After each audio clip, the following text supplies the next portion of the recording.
Hello there.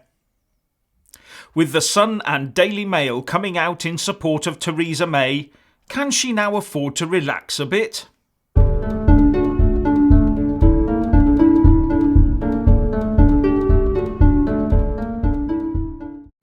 Theresa May will be settling back a little more comfortably in her armchair at number 10, now that both the Sun and the Daily Mail newspapers have come out in support of her. The Sun frets about the prospect of a Corbyn-led Labour government should Theresa May come unstuck, saying, "The focus of every Tory MP, even above Brexit, should be keeping Corbyn out." Even above Brexit, eh? Without Brexit, the country is finished as an independent sovereign nation, and in truth it wouldn't matter who we voted in, as is being proved by recent events in Bulgaria. You toe the EU line, whatever that happens to be at the time, or you get punished. And as for the Daily Mail, it has come out in support of the PM's Chequers-based Brexit proposals, saying, "As the talks with Brussels enter their final stages, the truth is this is the only blueprint for Brexit on the table." And it goes on to lambast the hard Brexiteers who oppose it, saying they have neither the numbers to unseat her nor a credible candidate to replace her with, and that they don't even have a coherent plan of their own for Brexit. Now, you do of course have to realise that the editorship of that particular paper changed from arch-Brexiteer Paul Dacre to former Remain supporter Geordie Greig just last week. In fact, the Press Gazette called it a screaming handbrake turn, and it referred to the Lord Adonis comment of Greig's appointment being a revolution in the British media. Very likely we will now stop Brexit. The Daily Mail going soft, who'd have thunk it? Wonder how fast its readership numbers will fall. Now, the UK government has issued another tranche of no-deal Brexit technical briefing papers and, as expected, the Remain press has been trawling through it to cobble together as many scare stories as they can in an attempt to terrify the people into jumping back into the EU. So the lack of real substance to the stories as they come out shows how thin the problems are and how difficult it is to spin them as major catastrophe after major catastrophe.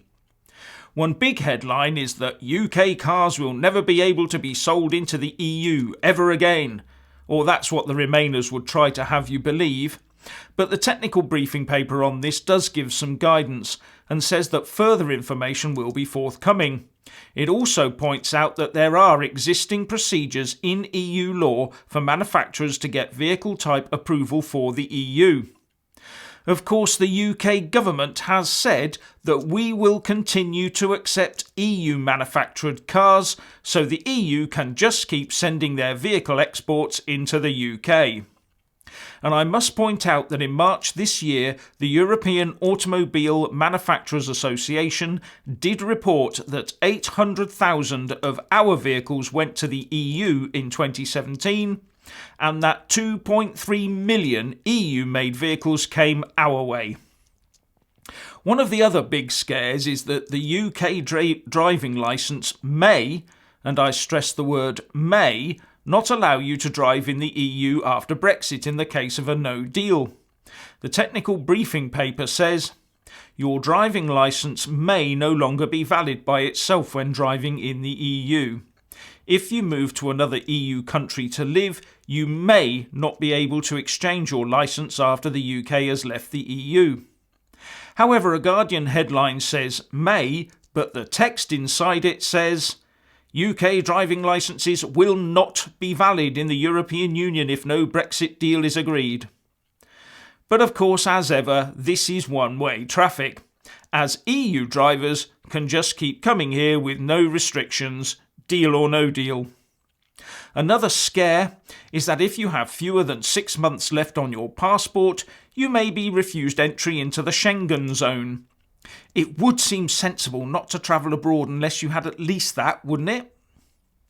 And another is that the UK would not automatically get warnings from the EU Space Surveillance and Tracking Programme about bits of satellites falling to Earth.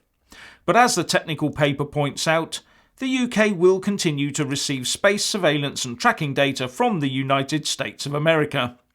And on top of that, as I understand it, the EU system is not yet fully operational. One of the released papers squashes the Remain campaign's security blanket of a return to exorbitant mobile roaming charges when we leave the EU. Remainers put a big premium on this claim because they think it appeals to the youth vote. But, said the Brexit Secretary Dominic Raab, whether we leave with or without a deal, those charges will not return.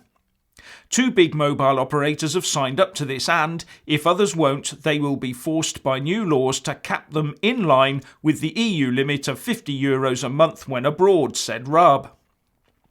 The government no-deal paper on this says, the government would legislate to ensure that the requirements on mobile operators to apply a financial limit on mobile data usage while abroad is retained in UK law. The limit would be set at £45 per monthly billing period, as at present, currently €50 under EU law. The government would also legislate, subject to parliamentary approval, to ensure the alerts at 80% and 100% data usage continue. And it adds that some mobile operators, 3, EE, O2 and Vodafone, which cover over 85% of mobile subscribers, have already said they have no current plans to change their approach to mobile roaming after the UK leaves the EU. So in all, once again, it appears to be a set of solvable problems and not a total Brexageddon at every step as Remainers keep trying to claim. So, please let us all know what you think by leaving a comment below. Thank you for watching. Please do like and share this video, and also subscribe to my channel. And when subscribing, please do remember to press on the little bell next to the subscribe button. That way you'll get an alert every single time I put up a new video. Thank you very much for watching.